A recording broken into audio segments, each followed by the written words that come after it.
Welcome to Dance Fit Biz Builders. I'm Orit, dancer, instructor, and proud owner of a thriving belly dance fitness business.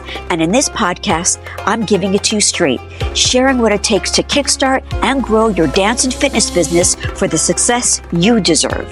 Whether you're a seasoned instructor, a passionate performer, or dreaming of turning your love for dance and fitness into a thriving career, you're in the right place.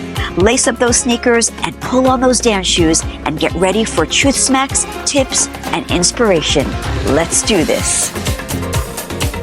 Hello, and welcome to episode 37 of the Dance Fit Biz Builders podcast. I'm Orit, your host, and thank you so much for making room today in your busy schedule to listen to this episode. So today I want to talk about something super close to my heart, and that is Mizrahi Heritage Month and what it meant to me and what I learned from the experience. And as you know, Mizrahi Heritage Month was last month, November, and I was beyond excited to share my culture and highlight the diversity of the Middle East, North Africa, and the surrounding areas. It was a chance to shine a light on the vibrant traditions, the dances, the music, and the stories that shaped who I am. But, and there's always a but, right? I have to admit, I was nervous. Well, with everything happening in the world and how people feel toward Jews, I wasn't sure how people would respond, right? Would they even be interested? Would they celebrate these cultures with me? Or would it bring backlash? So at first, the response was incredible. I was so psyched. The emails I sent out, the social media posts I shared, they all landed beautifully. People were engaging, asking questions, and showing curiosity and support. And I was like, wow, this is amazing. Maybe this was the perfect time to share. And then came the post about what is Mizrahi dance. So I talked about what Mizrahi dance is and why it's important for educators to understand the diversity within the art form and why we need to make space for Jewish dancers from Mainat and Swana regions. These voices add so much richness to the global dance community. And to me, this wasn't a controversial statement. In fact, it was a celebration, an invitation to learn, and a call for inclusion. But not everyone saw it that way. And in fact, some people were appalled and disgusted. Their words, not mine, from telling people what Mizrahi dance is. Think about it. That appalled them. That disgusted them. Saying the word Mizrahi is a Zionist word. It's a recent word. Like, what? Mizrahi has been part of the Hebrew language since the beginning. Mizrahi, it means east. Just like Sharqi means east in Arabic. Mizrah is east in Hebrew. It's part of the Hebrew language. How is that Zionist?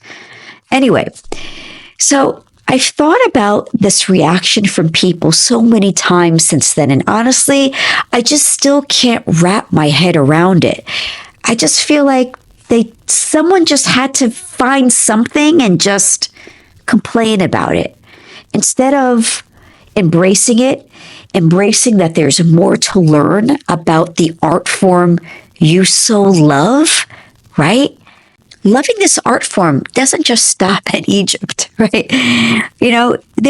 Of course, everyone learns Lebanese and Turkish and Moroccan, and even in Moroccan heritage, there are so many folkloric forms within that country.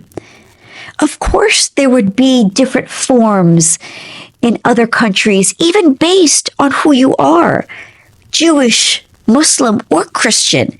It was all dependent on who the ruler was at that time, the limitations, the non-limitations. Everybody was affected, and thus even the art. Well, anyway, I'm digressing.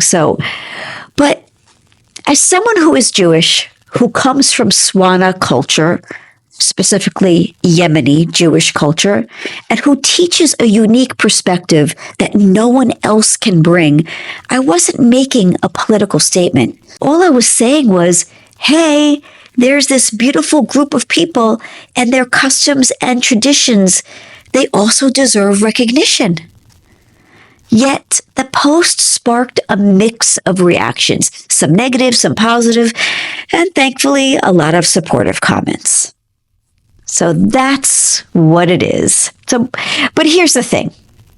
I get it. Not everyone is ready to hear this for some reason. Not ready to hear that there are Jews in certain lands and that they have their own language and customs. Anyway, after the backlash, a friend asked me, Orit, how do you keep doing this? How do you keep putting yourself out there when you know it might not be received well? And my immediate response was, I do it for us. I do it for the Jewish community. I do it for the dance community. I do it for those who want to learn, celebrate, and connect. I do it for the musicians and for the potential ripple effect that could inspire others. Then that got me thinking, well, why do I keep showing up then? Even if it's hard, right? Because for me, it's all about the possibility. See, every time I share a post, I host a workshop, or I teach a class, there's a chance, just a chance, that someone will see it and think, wow, cool. I'd like to learn more about this. And then that person might join a workshop.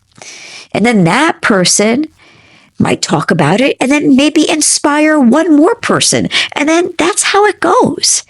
And you know what? It's because I tried. I put myself out there, even when it was hard. See, guys, making an effort and showing up, I'm just saying it, it's worth it. Even when the results aren't what you hoped for, because the act of trying can create a ripple effect that goes beyond you. And that's why I keep doing this, for us, for the potential ripple effect. And now when I think about Mizrahi Heritage Month, yes, I'm going to remember challenges, but I'll also remember the joy and the connection and the students who showed up with open minds and open hearts. So I'm choosing to focus on that. So here's what I know for sure. Trying will never be a waste of time. If you're passionate about something, whether it's sharing your culture, building a community, or simply creating space for people to learn, keep going. Because for me, trying is believing in possibility, and that's worth every ounce of effort in my book. So, folks, thank you so much for listening. Stay passionate, stay curious, and let's keep showing up for each other. Until next episode, I'm Orit, and I want you to go and kick ass.